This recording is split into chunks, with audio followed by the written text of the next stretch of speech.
हवाएं चल रही है। मेरे से तो एक कदम भी और नहीं चला जा रहा। शीतल, हम लोग वापस चलते हैं। ओह, ठंड तो मुझे भी लग रही है, लेकिन अगर हम वापस चले जाएंगे तो पानी कैसे पिएंगे? पानी लेने के लिए तो हमें इस बर्फीली पहाड़ी से नीचे उतरना होगा ना। बहुत ठंड है, अब ठंड बर्दाश्त नहीं हो रही। शीतल, मेरी आंखें बंद हो रही हैं। कहाँ हो तुम शीतल? हे भगवान, कनिका आंखें खोलो, अपनी आंखें खोलो कनिका।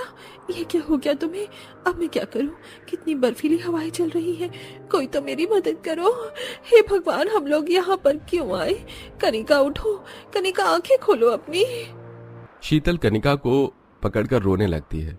शीतल को काफी हिलाने पर भी कनिका नहीं उठती। आखिरकार ऐसी क्या मजबूरी थी इन लोगों की जो ये इस बड़ी सी ऊंचाई वाले बर्फीले पहाड़ पर आए थे और आकर इस तरह पछता रहे थे। आइए इसकी कहानी को जानने के लिए हम थोड़ा पीछे चलते हैं। मैं तो इस गर्मी से परेशान हो चुकी हूँ। नवंबर का महीना शुरू हो गया है, लेकिन जरा भी ठंड नहीं आई। इस बार सुनने में आया था कि हमारे गांव में तगड़ी ठंड पड़ने वाली है और साथ ही साथ बर्फ भी गिरेगी। मैं तो सोच कर बैठी थी कि इस बार हम सब बर्फ में खूब खेलेंगे, लेकिन देखो बर्फ तो कहाँ, यहाँ तो गर्मी रुकने का ही नाम नहीं ले रही है। काश हमारे पास इतने पैसे होते कि हम लोग साल में एक बार तो बर्फीली जगह पर जा पाते। न जाने हमारी किस्मत में बर्फीली जगह पर जाना लिखा है या नहीं। कनिका, शीतल, पूजा, पूनम, नीलम, आशा, शोभा, सुनीता, शिल्पा और आरती 10 की 10 बहुएं एक साथ एक छोटे से घर में रहती थी। इन सबके पति गांव में ही बनी एक फैक्ट्री में मजदूरी का काम किया करते थे। थोड़े बहुत पैसों में ही पूरा परिवार अपना गुजारा चला रहा था, लेकिन गर्मी की वजह से इन सब का हाल बेहाल था। सभी लोगों का बर्फीली जगह पर जाने का काफी समय से सपना था, लेकिन गरीबी के चलते उनका ये सपना बस सपना ही बनकर रह गया था। ऐसे ही समय गुजरता है और एक दिन, अरे कहाँ हो सब, जल्दी आओ, लो मिठाई और जल्दी से अपना मुंह मीठा करो। ये मिठाई किस खुशी में? फैक्ट्री में बोनस मिला है क्या? अरे बोनस से बढ़कर एक चीज मिली है। तुम सबका सपना था ना कि हम लोग किसी बर्फीली जगह पर जाएं। हमारे फैक्ट्री मालिक ने गुलमर्ग में एक नई फैक्ट्री शुरू करी है और हम सभी मजदूरों को वहाँ भेज दिया है। सुना है वहाँ पर बहुत बर्फबारी होती है, बड़ा ही सुंदर नजारा होता है वहाँ। अब हम सब वहीं पर रहेंगे।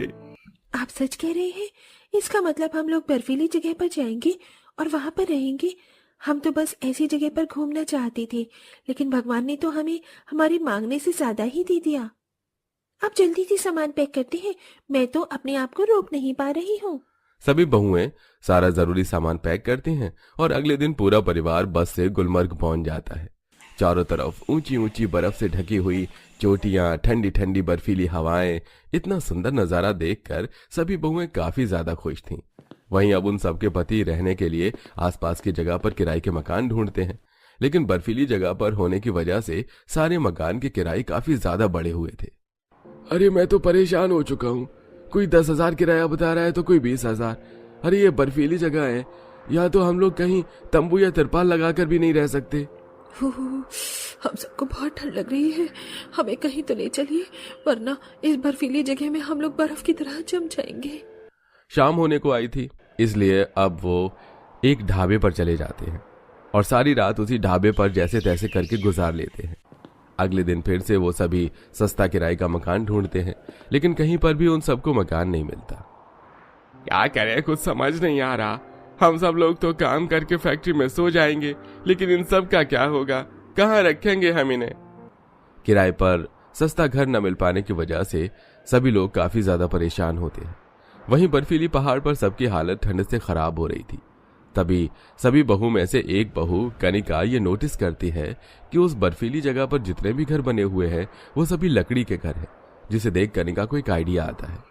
हम लोगों को किराए पर मकान नहीं मिल रहा है, तो हम लोग अपने लिए मकान बना भी तो सकते हैं ना? क्या कहा तुमने? मकान बना सकते हैं? अरे किराए पर तो मकान खरीदने की हैसियत नहीं है हमारी, मकान बनाने की बात कर रही हो। पहले आप मेरी बात तो सुनिए। हम लोग ईंट पत्थर सीमेंट का नहीं बल्कि लकड़ी का घर बनाएंगे। या आसपास सभी के लकड़ी के बने हुए घर हैं और लकड़ी तो हमें जंगलों से आसानी से मिल जाएगी। ऐसी जगह पर लकड़ी के घर ही ठीक रहते हैं। कनिका बिल्कुल ठीक कह रही है, हमें अब खुद ही अपना घर बनाना होगा, वरना हम सब तो इस बर्फ में जमकर मर जाएंगे।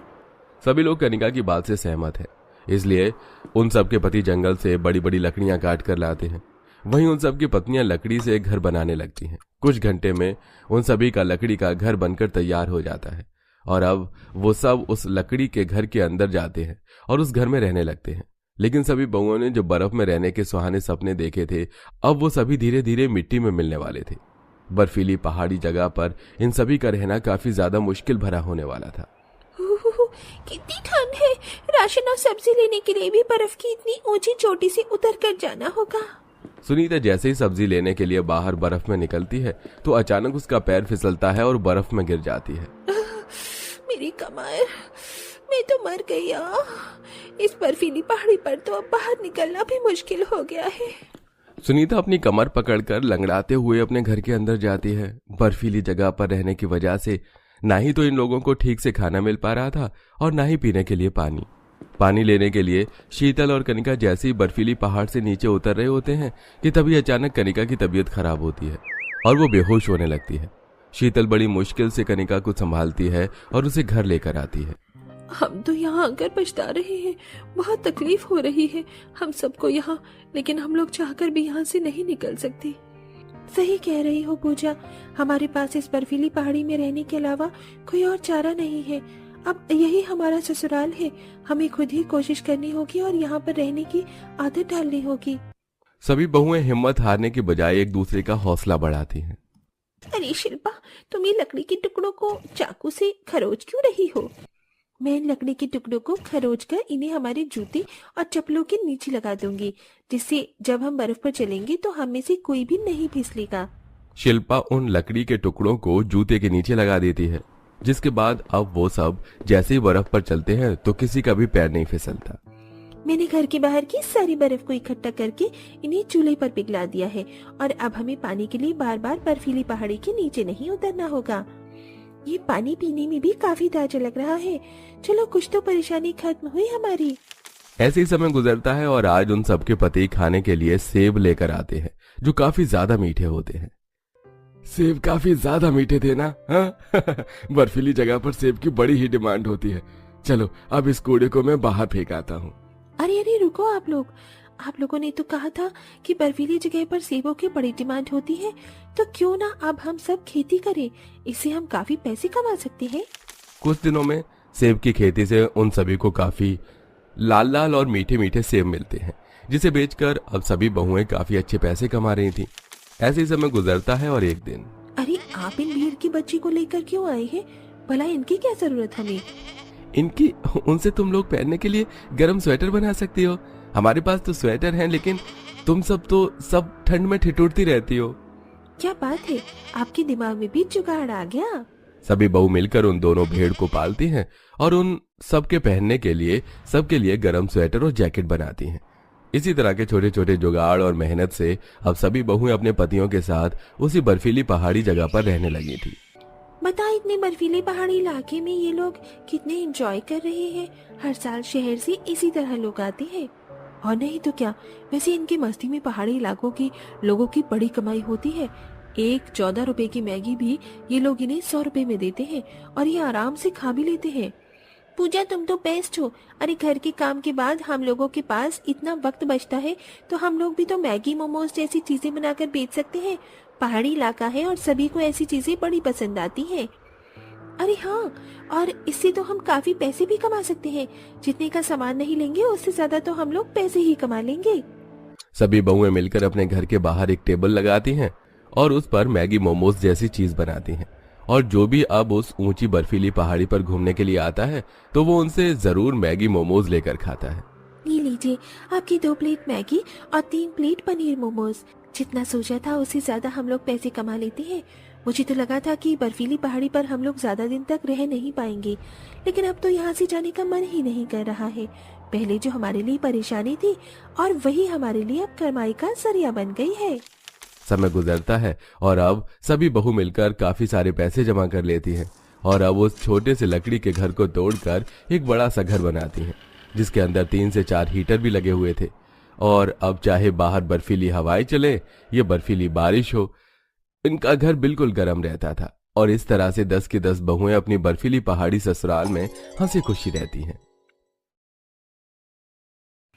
आपकी बातों से तो लगता है कि अच्छे ही लोग हैं। सही कहा, वो वकील साहब भी यही बोल रहे थे। बड़े अच्छे लोग हैं, हमारी लाडली ज्योति वहाँ बहुत खुश रहेगी। बिल्कुल समुद्र की रानी बनाकर रखेंगे वो उसे। माँ बाबा लीजिए चाय। क्या बात है, आप दोनों मुझे ऐसे क्यों देख रहे हो? कुछ नहीं, बस तेरे बाबा तेरे लिए रिश्ता बता रहे थे। हाँ दीदी, बाबा के साथ ना मैं भी वकील साहब के घर ही था जब ये सब बात हुई थी। पता है, आपके लिए समुद्र में से रिश्ता आया है। सुना है आपके लिए रिश्ता भेजने वाले समुद्र के पास रहते हैं।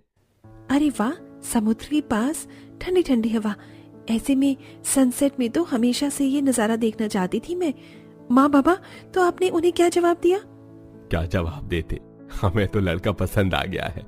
अब तो बस हम अपनी गुड़िया रानी को विदा करने की तैयारी करेंगे। किशोर की बात सुनकर ज्योति इमोशनल हो गई। ज्योति का परिवार गरीब था और जिस जगह से उसके लिए रिश्ता आया था वो लोग वहां से काफी दूर रहते थे। इसलिए ज्योति के परिवार वाले एक बार भी आंखों से जाकर अपनी बेटी का होने वाला ससुराल नहीं देख पाए। देखते ही देखते दिन गुजर गए और ज्योति की शादी का दिन आ गया, जहां घर से लाडली बेटी की विदाई हो रही थी। माँ बाबा, मैं आप लोगों को बहुत याद करूंगी। सदा खुश रहना दीदी, हम लोग भी आपके समुद्र के घर में जरूर आएंगे। आखिरी बार अपने परिवार से विदाई लेकर ज्योति अपने ससुराल आ गई।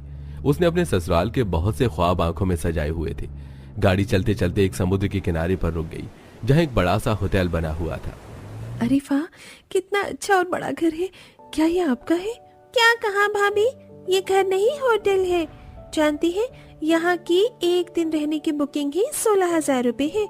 हमारा घर ये नहीं है, हमारा घर तो आगे है। विनीता ऐसे बोल ही रही थी कि तभी पानी में एक छोटी सी किश्ती तैरते हुए आई।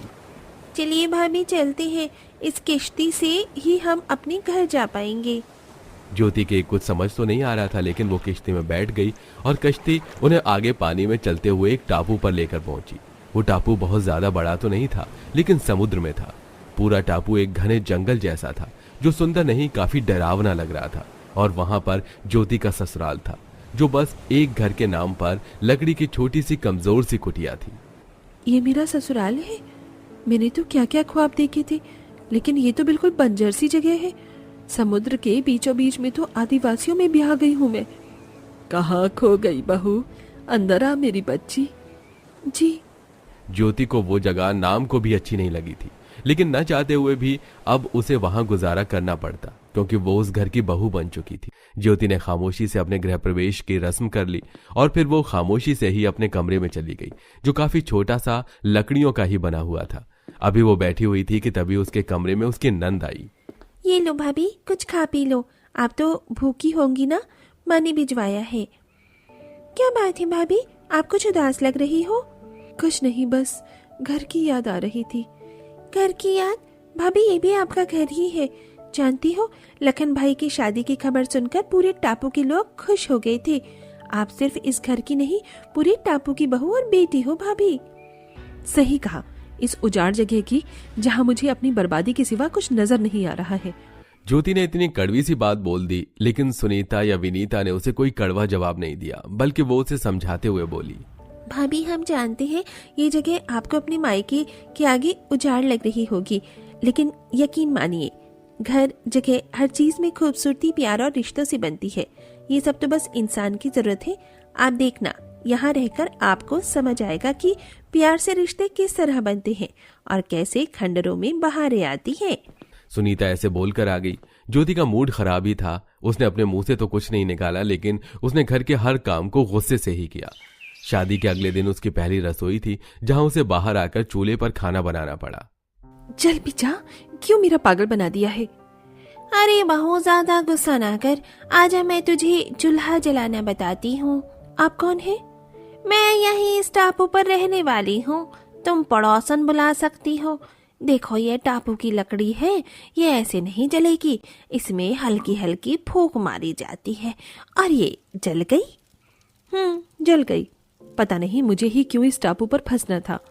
बेटा, ये जगह कोई कैद नहीं है, लेकिन हाँ, जिंदगी का हर मोड़ कुछ ना कुछ तो सिखा कर ही जाता है। मैं चलती हूँ। ज्योति ऐसे ही उस टापू को कुछ भी बोल देती थी, लेकिन कभी भी कोई उसे पलटकर जवाब नहीं देता था। ऐसे ही चलते चलते लगभग 1 महीना होने को आया था। ज्योति को वहां हर काम करने में दिक्कत होती थी।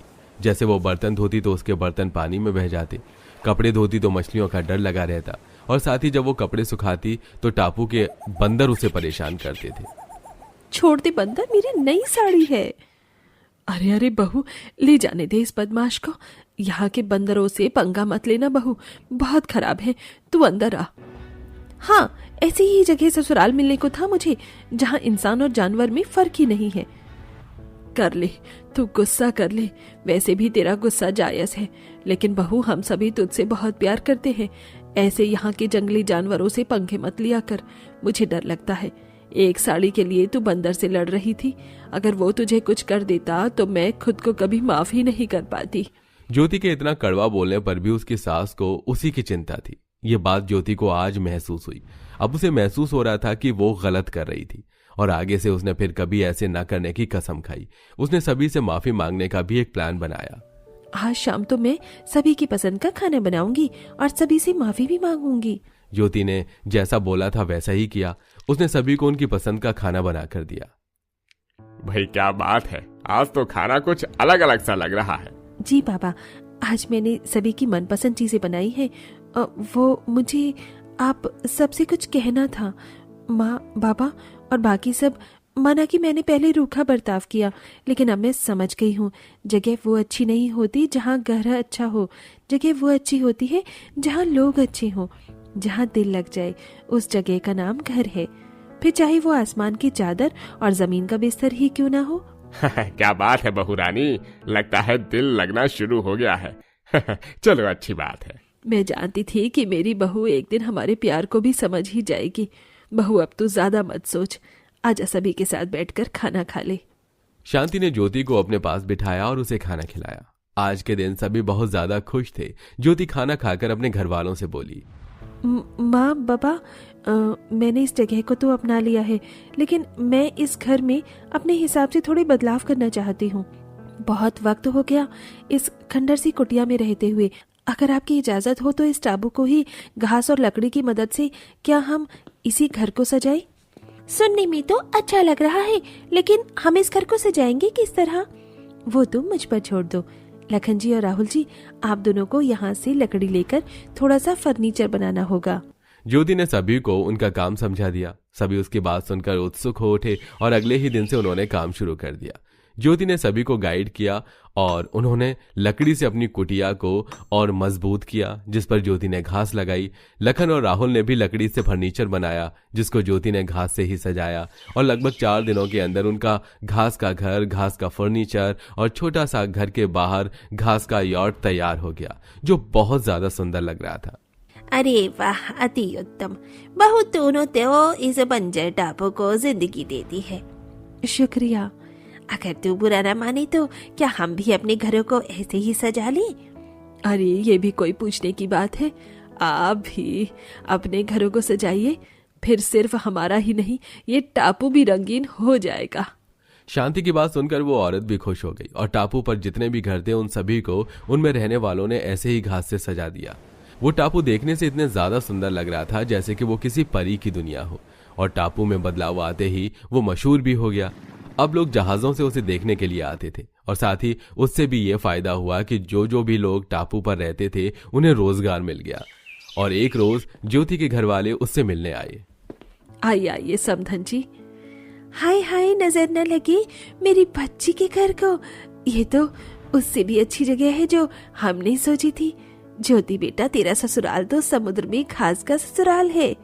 शुक्रिया माँ, सारी रौनक आपकी फुलवारी से ही हुई है समधन जी। अपनी सास की बात सुनकर ज्योति मुस्कुराने लगी। कल तक जो टापू बंजर था, अब वहां हर वक्त रौनक रहती थी। वहां के लोग अच्छे खाते पीते और पहनते थे और सब कुछ अब ठीक हो चुका था।